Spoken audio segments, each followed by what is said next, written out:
Amicia, Hugo, Sophia, and Arnaud sailed the Rascasse to the island of La Cuna, a place that Hugo had dreamed about. As they arrived in the port, Sophia advised Amicia to be on her best behavior, as the island was under the Count's rule. Sophia stayed on the ship to tend to some tasks, while Amicia, Hugo, and Arnaud went ashore to explore. They were greeted by a woman, who gave Hugo a flower crown and explained that during the Brighter Days holiday, all children were considered kings, just like the Child of Embers, a deity that watched over the island. Hugo's presence was seen as a blessing, as he was the future and would deliver everyone from the darkness. Arnaud commented that the church would not approve of La Cuna's religion, but the island seemed to be doing well for itself. As they walked through the festive village, Hugo was excited to be in the place he had dreamed of. Arnaud offered to help them with their search, but said he needed to know more specifically what they were looking for. Hugo described his dream of a bird, tree, and water, but Arnaud pointed out that those things could be found anywhere.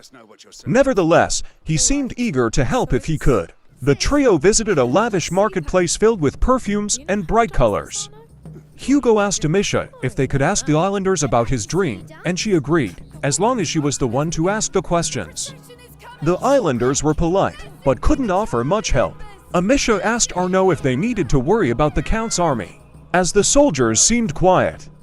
Arnaud reassured her that they would be fine, as different captain, different men, different land. Hugo was enthralled by the island, and they followed a procession of chanters through the village, known as the Walk of Devotion.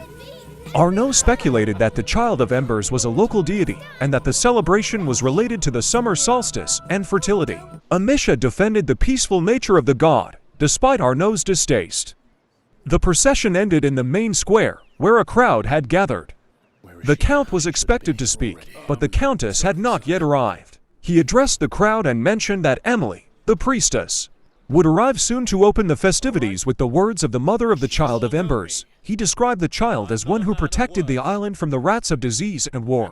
Amicia was concerned by the mention of rats. Arnaud grabbed Hugo's hand and told him it's him, before leading him away. Hugo resisted, and Amicia asked what was happening. Hugo said it was because it was the Count. Arnaud reminded Hugo of their deal and demanded that he call his rats to murder the Count. Amicia was horrified to realize that Arnaud had only saved her and brought them to the island so that Hugo could be used to kill the Count. She protested that taking advantage of a child was not a deal. Despite their hushed voices, the crowd started to notice the commotion. Arnaud cursed and said he didn't need them, then approached the Count. The Count told his men to let him handle Arnaud and to catch Amicia and Hugo. Amicia grabbed Hugo and ran, saying it wasn't their fight. They hid in a house to evade the soldiers. Hugo took off his flower crown, devastated by the turn of events. He asked why nothing ever stayed good. Amicia determined to prove him wrong, and said they would save his dream by fighting to stop Arnaud before he does more damage. The siblings made their way through the back alleys of the village, being careful to avoid detection by the falconer. They eventually reached the main square, where they found Arnaud and the Count still engaged in a fight. Amicia quickly cut a rope holding up a post, causing it to fall and knock Arnaud down. The soldiers quickly arrested Arnaud, while the Count approached the D-runes with his sword drawn. However, before he could attack, he was stopped by the Countess, who reminded him that Amicia had helped stop Arnaud and urged him not to get carried away. The Count was visibly calmed by her presence and ordered Arnaud to be taken to prison. The Countess then invited the D-runes to join her and the Count for dinner at their palace.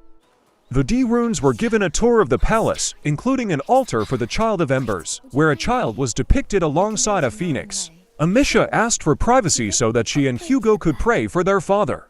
And once they were alone, she asked Hugo if the bird on the altar was the one from his dream. He confirmed that it was. The Count and Countess then showed the D-runes to a guest room and offered them dinner and new clothes. This is too much. Nonsense.